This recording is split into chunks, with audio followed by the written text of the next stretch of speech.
Assalamualaikum warahmatullahi wabarakatuh. Alhamdulillah rabbil alamin.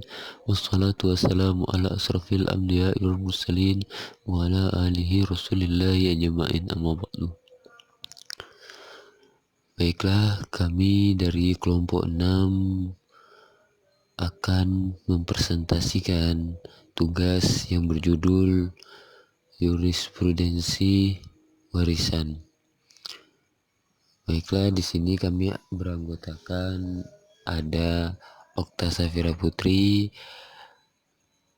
Siti Anugrah Ani, Tengku Said Muhammad Lutfi, dan saya sendiri, Wandeza Prayoga.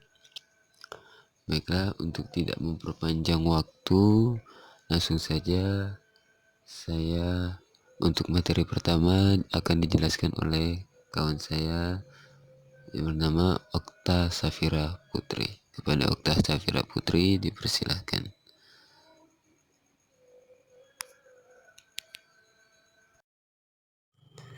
Bismillahirrahmanirrahim. Assalamualaikum warahmatullahi wabarakatuh. Baiklah, langsung saja saya menjelaskan materi yang pertama, itu pengertian kewarisan. Kata waris berasal dari bahasa, yaitu warisa irsan wa mirasan. Artinya, menurut bahasa adalah perpindahan sesuatu dari seseorang kepada orang lain. Apabila ada seseorang yang meninggal dunia, maka lepaslah semua hak miliknya dan berpindahlah kepada ahli waris. Ulama mazhab sepakat bahwa peninggalan itu beralih kepemilikan kepada ahli waris sejak kematian, sepanjang tidak ada hutang atau wasiat. Hukum kewarisan yang mengatur perpindahan harta peninggalan dari yang telah meninggal dunia kepada ahli waris yang masih hidup menentukan siapa yang menjadi ahli waris. Sekian dari saya, terima kasih. Wassalamualaikum warahmatullahi wabarakatuh.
Baiklah, pembahasan yang selanjutnya yaitu syarat-syarat kewarisan.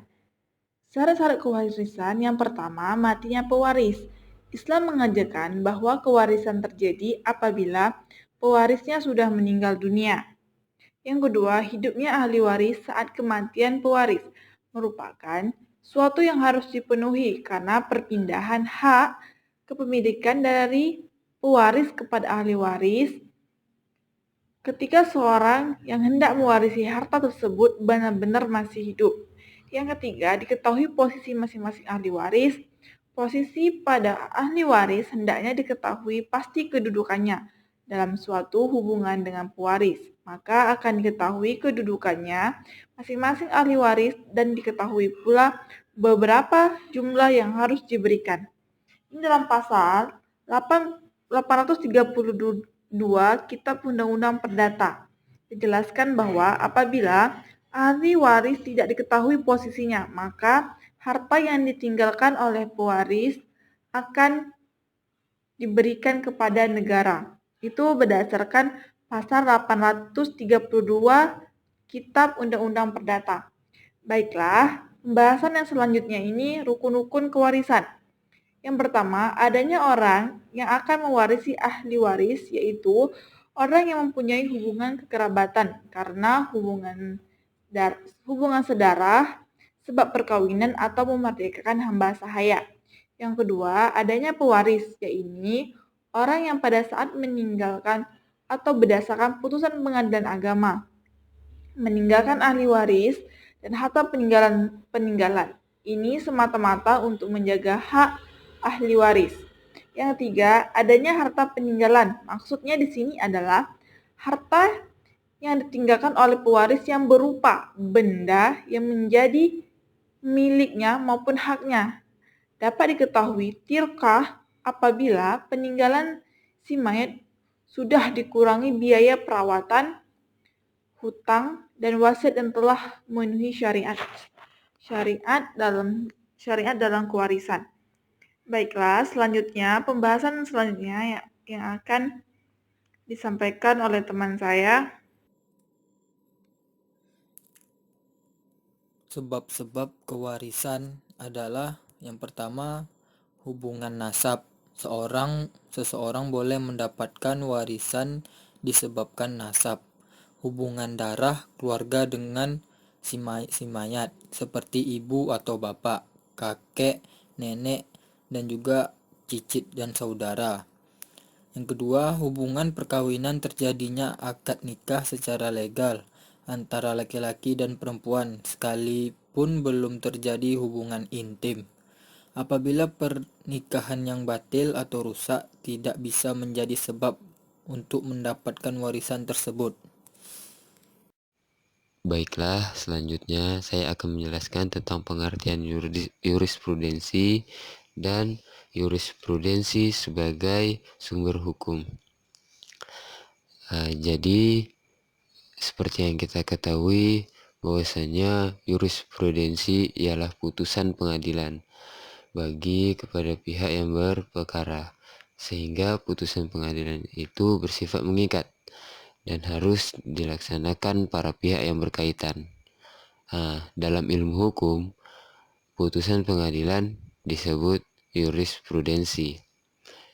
Jadi, jurisprudensi diciptakan berdasarkan Undang-Undang Nomor 48 Tahun 2009 mengenai kekuasaan kehakiman. Undang-undang ini menyatakan bahwa pengadilan tidak boleh menolak untuk memeriksa perkara yang diajukan dengan alasan hukum yang tidak ada atau kurang jelas.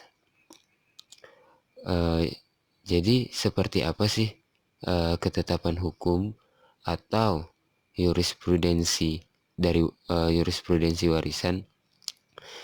Salah satu contoh ketetapan hukum atau jurisprudensi adalah semisal seperti ini, tanggung jawab ahli waris terhadap utang si pewaris hanya terbatas pada jumlah nilai harta peninggalan. Oke, selanjutnya